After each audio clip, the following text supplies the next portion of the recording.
If you have a trading card business, one of the biggest struggles is usually sourcing inventory. Now, my best case scenario for getting inventory is in-person trading card shows. That is my number one place where I get most of my inventory.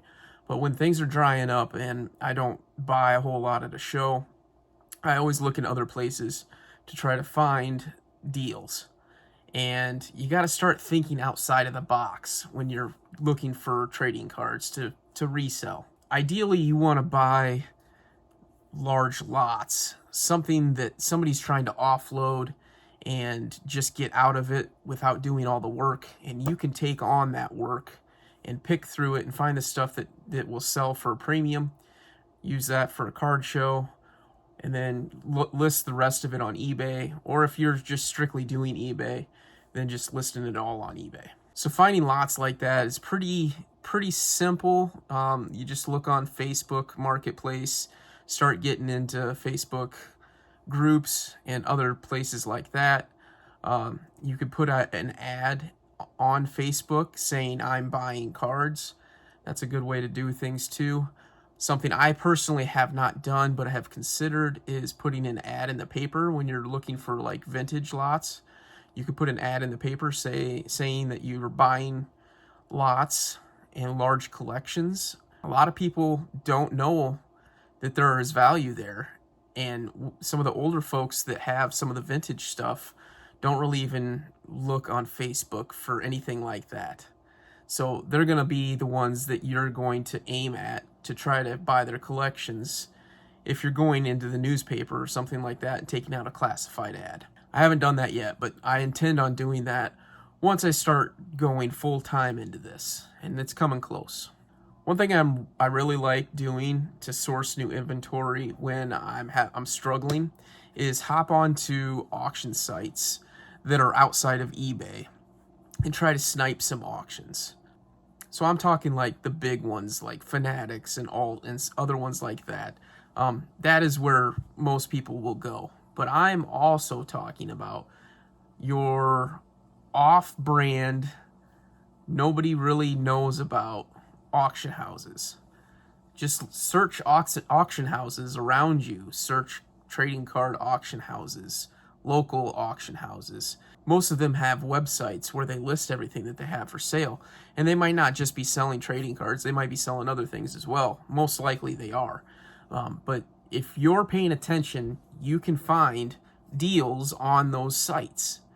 I know Goodwill has auction sites where you're buying mystery lots and stuff like that. So that's another thing to think about.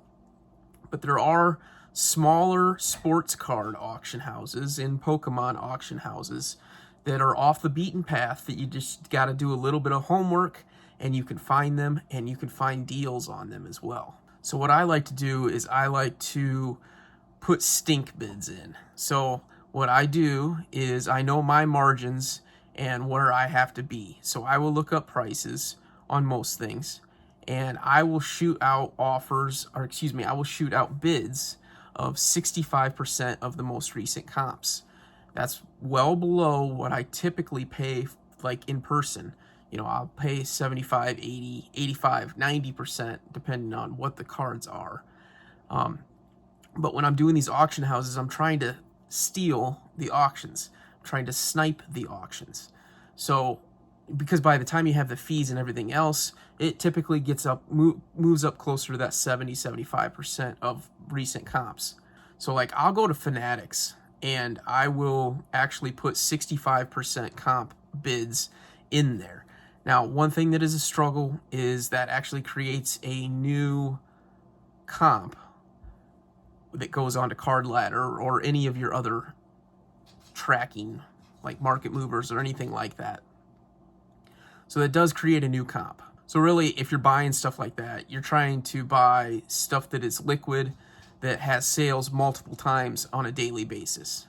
And sometimes you can find the niche stuff that doesn't have a whole lot of sales, and you can just put it up back on eBay and eventually hope the buyer comes around.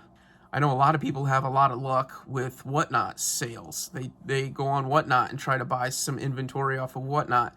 I don't personally have the time for it. I'm so busy with everything else that I haven't added that into my arsenal of sourcing, but I know a lot of people have had luck doing that. And then finally, another thing to do, or at least consider, is just buying stuff off of eBay. A lot of times, some of the auctions, you can buy them lower. Now, again, you're setting new comps, so be aware of that. But you can snipe auctions on eBay as well. And there are sniping services that I personally use. I use a website called Easy Sniper, EZSniper.com. I have a subscription to them, and I just pre-fill all of my bids that I would like to place, and they place bids up to the very last second for me. So a lot of times I'll go on to like DC Sports or something like that, and I'll snipe some auctions off of eBay as well. Wrapping this all back up though, you really need to be thinking outside of the box when you're trying to source things. There are so many more people that are doing this nowadays. And here I am teaching you with my tips and tricks that I put out on a regular basis, teaching you the ways. So think outside the box, come up with your own ways. You have to figure out how to source. Sourcing is probably the #1 bottleneck for guys like me that are trying to turn this into a full-time gig.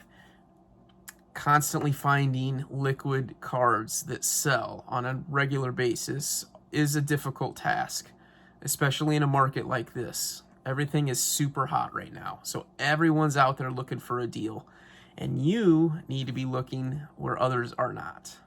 So keep all of that in mind as you're going through and trying to find new avenues. All right, guys, that is going to do it for this. Hope it helps you out. Just think about things and try to find your own avenues. Maybe you've got some that I haven't mentioned, and you can drop them down below. Or maybe not, because you want to keep them to yourself. All good either way. I appreciate you watching my videos, and we'll catch you on the next one. Peace.